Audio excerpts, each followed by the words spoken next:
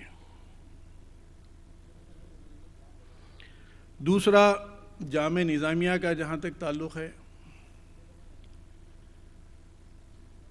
غالباً ہمارے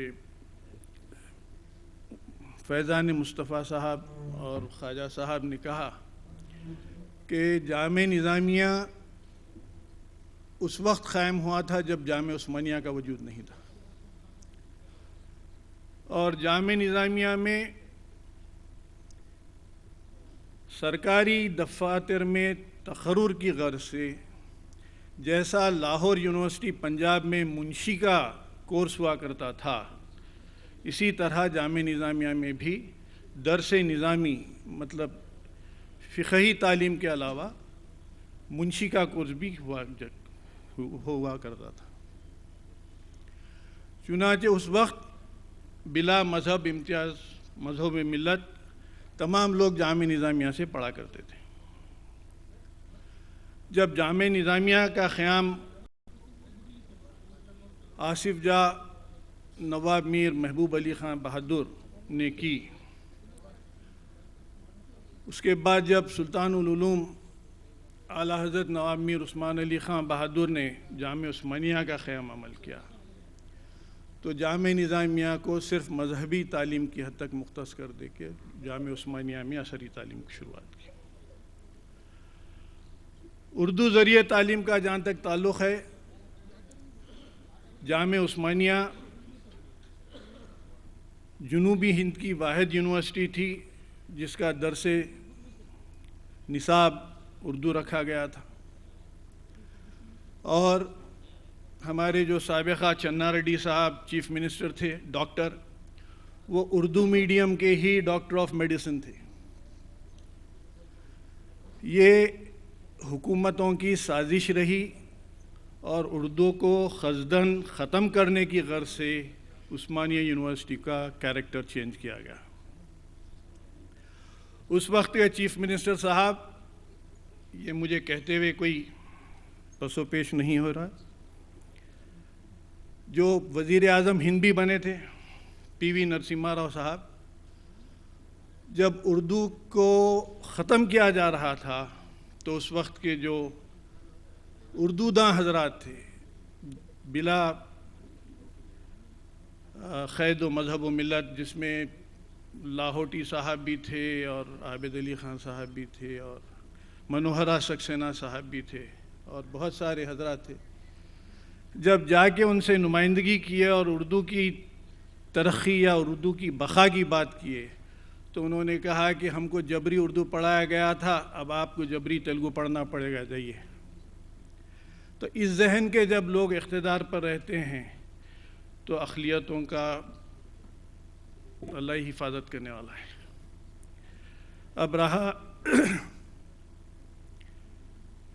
جیسا ظفر جاوید صاحب نے کہا کہ مشورے تو بہت آتے ہیں، عمل کی ضرورت ہے.